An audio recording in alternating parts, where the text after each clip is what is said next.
Hello everyone, welcome to class 10th. So today we are discussing the remaining topic which is loan activities of banks.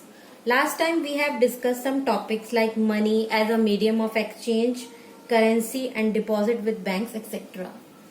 So firstly I am telling you what is loan. A loan is money, property or other material goods given to another party in exchange for future repayment of the loan value और principal amount. यानी loan किसी से money लेना अपने किसी भी purpose को, कोई बिजनेस कर रहे हैं आप या कुछ भी कर रहे हैं जिसके लिए आपको पैसे की जरूरत पड़ रही है। जैसे कि आप बैंक से कुछ मनी लेना चाहते हैं तो वो आपको आपकी हेल्प कर सकता है। बैंक लाइक हाउस लोन ले रहे हैं या फिर एजुकेशन लोन ले रहे हैं तो उसको आपको जो पेमेंट करनी होती है, फ्यूचर में रिपेमेंट करनी होती है, लाइक इंस्टॉलमेंट्स में कर सकते हैं आप। तो धीरे धीरे आप अपना पैसा चुका सकते हैं और उसके बदले में बैंक आपको कुछ इंटरेस्ट चार्ज करता है, लाइक 10%, 8%, जो कि अलग अलग होता है। lending of money by one or more individuals, organizations or other entities to other individuals, organizations, etc. So with the help of this diagram, I am explaining you the process of loan.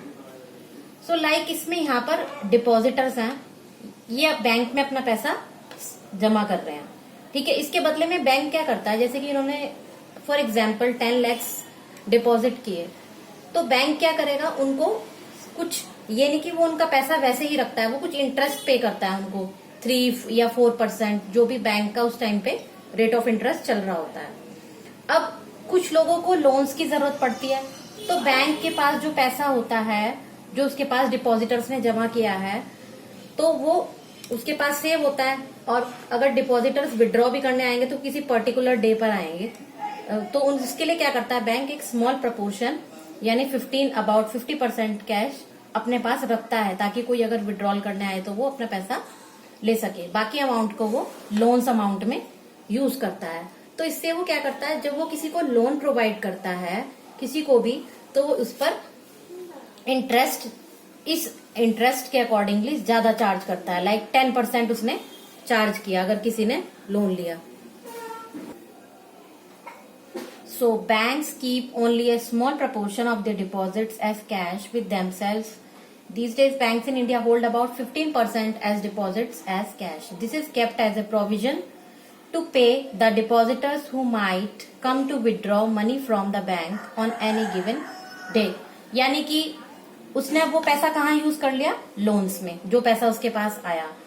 और अगर उसे knowledge है कि depositors कभी ना कभी अपना पैसा विड्रॉ भी करने आएंगे, लेकिन सारे एक साथ नहीं आएंगे विड्रॉ करने, किसी पर्टिकुलर डे पे आएंगे, तो 15% अपने पास उस फैसिलिटी के लिए भी रखता है।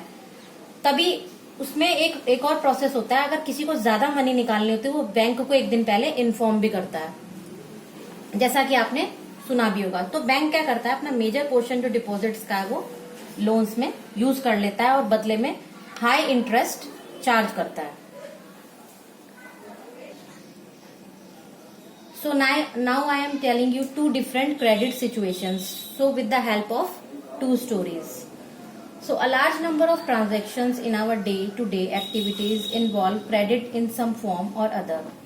Credit means loan, refer to an agreement in which the lender supplies the borrower with money, goods and services in return for the promise of future payment. Let us see how credit works through the following 2 examples. So first example is festival season. It is festival seasons 2 months from new and the shoe manufacturer Salim has received an order from large trader of 3000 pair of shoes. Salim को एक order मिला है, 3000 pair of shoes उसको तैयार करने हैं कुछ ही दिनों के अंदर अंदर। 1 मंथ का उसे टाइम दिया गया है। So to complete production on time, Salim has to hire a few more workers for stitching and pasting work.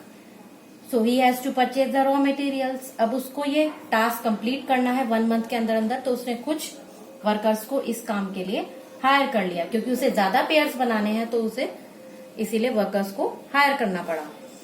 तो इसमें क्या होता है, शूज में स्टिचिंग और पेस्टिंग वर्क होता है, तो अब उसको उसके लिए रॉ मटेरियल यानी कि कच्चा माल लेना था। तो उसके पास इस टाइम पर इतना पैसा नहीं था कि वो रॉ मटेरियल ला सके. So to meet these expenses Salim obtains loans from 2 sources. उसको 2 सोर्सेज से पैसा मिला. फर्स्ट है, he asked the leather supplier to supply leather now and promises to pay him later. उसने लेदर सप्लायर से बात की और लेदर सप्लाई करने के लिए बोला कि वो लेदर सप्लाई कर दे और उससे प्रॉमिस किया, क्योंकि वो उसका जानने वाला था, सो वेल नोन थे, तो इसीलिए उसने कहा कि अभी वो उसको लेदर प्रोवाइड कर दे, वो कुछ टाइम बाद उसको पेमेंट कर देगा. सेकंड डील उसने एक लार्ज ट्रेडर से लोन लिया. He obtains loan in cash from the large trader as advance payment for 1,000 pair of shoes with a promise to deliver the whole order by the end of the month. और उसने एक trader से बातचीत करके कुछ loan लिया. So at the end of the month, Salim is able to deliver the order, make a good profit and repay the money that he had borrowed. और कुछ टाइम बाद यानी मंथ एंड तक उसका ऑर्डर उसने time पे पूरा किया और बहुत अच्छा प्रॉफिट उसे मिला, जिससे कि उसने वो सारा पैसा जो भी उसने लोन के रूप में लिया था वो सारा जो भी बोरो किया था वो चुका दिया. तो इससे हमको क्या देखने को मिलता है कि इस स्टोरी से कि जहां पर उसे जरूरत थी कैश की, मनी की, जहां पर भी उसे अपने बिजनेस स्टार्ट करने में उसे बड़ा ऑर्डर मिला तो उसने वो लोन की हेल्प से पूरा किया और प्रॉफिट मिलने पर उसने वो अमाउंट बैंक को या फिर उस ट्रेडर को वापस से चुका दिया. Second story is Swapna's problem. Swapna एक स्मॉल फार्मर है जो कि खेत में काम करती है and she grows groundnut on her 3 acres of land. She takes a loan from the money lender to meet the expenses of cultivation. वो मूंगफली की खेती करती है, उसके पास 3 acres की लैंड है. उसने अपने लिए लोन लिया जब उसे जरूरत पड़ी अपने कल्टीवेशन के लिए, यानी कि बीज उगाने के लिए लोन लिया. और जब हार्वेस्ट के टाइम पर उसने फिर चुकाने के लिए कहा. तो उसी बीच में मिडवे में क्या हुआ, उसकी क्रॉप को पेस्ट लग गया, यानी उसकी क्रॉप पूरी खराब हो गई और क्रॉप फेल हो गई. तो ऐसे में क्या हुआ,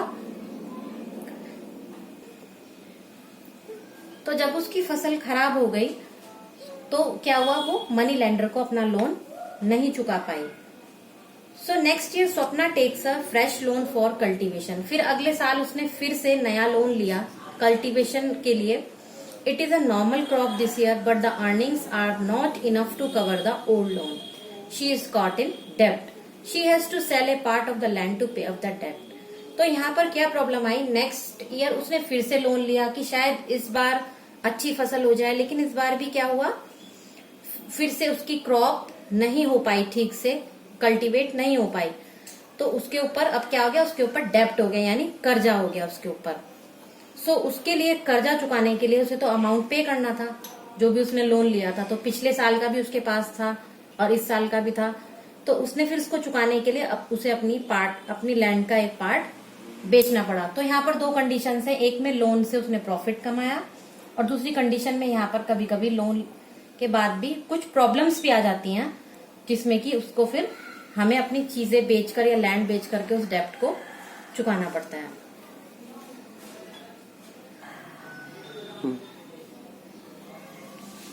सो आई होप आपको सभी टॉपिक्स समझ में आ गए होंगे. इसके लिए एक प्रधानमंत्री मुद्रा लोन योजना भी है. अगर आप कोई बिजनेस करना चाहते हैं या अपने कारोबार को आगे बढ़ाना चाहते हैं, आपको पैसे की जरूरत है, तो आप इसमें 10 लाख रुपए तक का लोन के लिए आप अप्लाई कर सकते हैं. तो ये बहुत अच्छी योजना है जो कि अभी कुछ टाइम पहले ही लॉन्च हुई है. So can understand these all topics carefully.